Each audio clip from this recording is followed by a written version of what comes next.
Gawin natin nga nila ako na huwag na ako tumistigo dahil may ipit ako sa naglalaban. Kasi nag-aaway sa papagana. Yeah.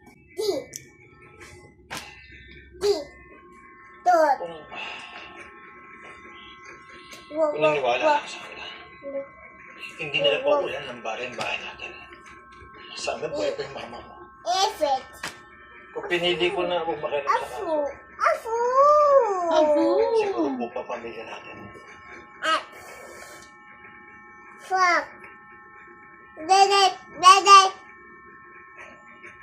Nag-aaral na naman ikaw?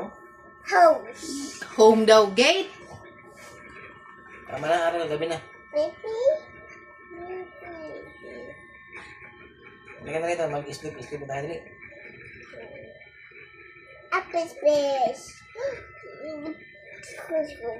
The picture was